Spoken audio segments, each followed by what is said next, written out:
This is your Copic video tutorial on looking at blending, and we're going to talk about 3 different types of blending as well as a modified blending technique that I personally use when coloring my images that I think is easier for beginners and experts alike. And we're going to work with this laundry image by The Greeting Farm that Paper Maniacs is now getting in the line, and it should be in pretty soon, so you may want to order it. It's fantastic, their images. And one of the things that I do differently is I use, I call it modified feather blending. And I'm going to go ahead and start with her bandana here.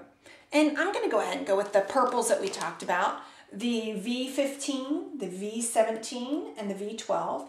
And the way I do my coloring is that I start from the dark color to the light color. And I do something called a modified feather blending.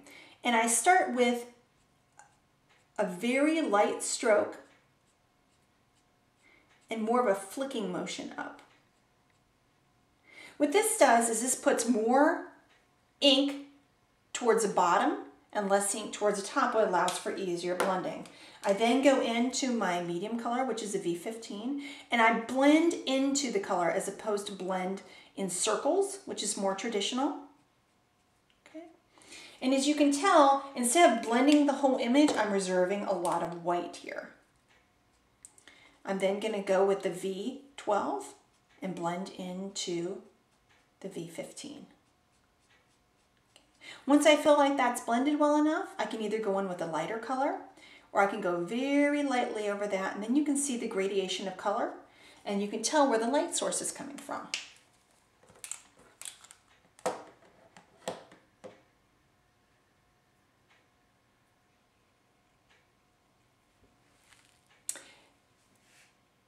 One of the other techniques I use, and let me see if I can find a bigger spot here on her. Let's color the other side here, is I use something called using the side of the marker.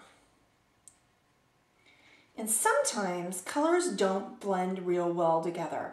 And I usually find it's colors in the same color family with the lighter color. I'm trying to think of one off the top of my head. Oh, YG11 with YG13 doesn't blend all that well. They're right next to each other. Looking at it, they really should blend well. But what it does is if you use the side of your marker, which is this side here, it allows you to put on less color. And it allows the marker to blend without you pushing that color out of the way. Because the light color and Copics will push aside the dark colors because they have more solvent in them or more alcohol.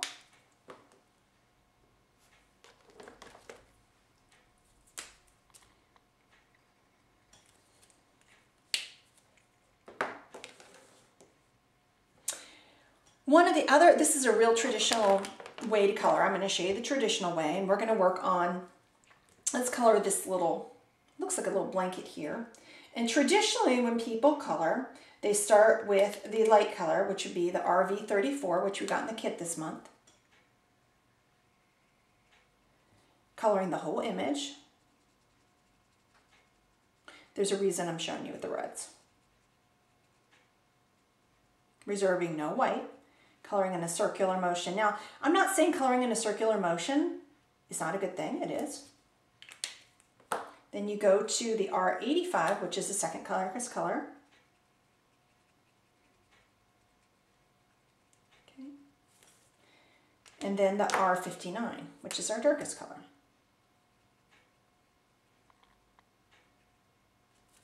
Now you're going to go back with your RV34, which is the lightest, and blend all these back in.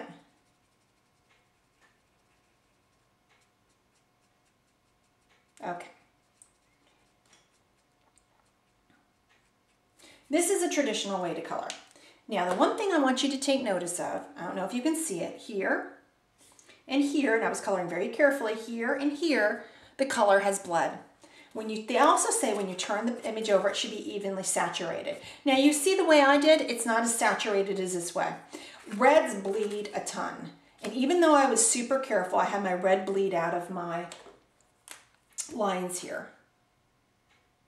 Now you can go in with your colorless marker, your colorless blender, and go ahead and get rid of those. And with reds, it's going to take a bunch of times. And you can see there is a gradation of color. What ends up happening though is the bleeding happens. The other thing that happens is a lot of times this looks very one note. There's not enough contrast while doing this. Let's look at this same image and let's look at this towel here and do the same colors and do blending with a modified feather stroke like I teach, okay? Come in with the dark.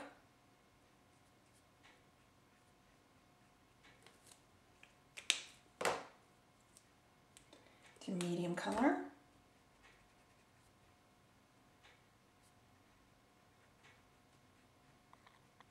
Now that's not bleeding, I just got careless. Okay. And RB34. Reserving the white and going back very lightly over it.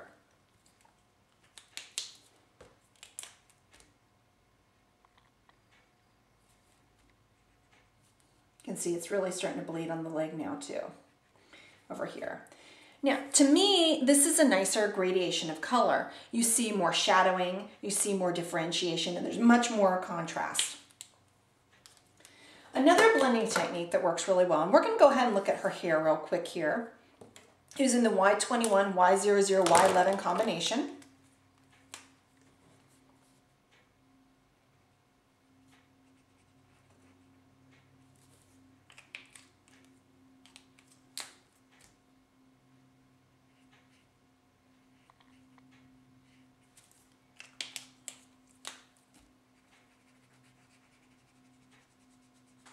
Okay, let's say I've colored my hair and it's looking a little bit too similar. So I may want to go in and add a little bit more dark, and I can do that using a tip-to-tip blending technique. And that means is I take the tip of the darker marker and use the tip of the lighter marker to get some of that color off of there. It's a very subtle look.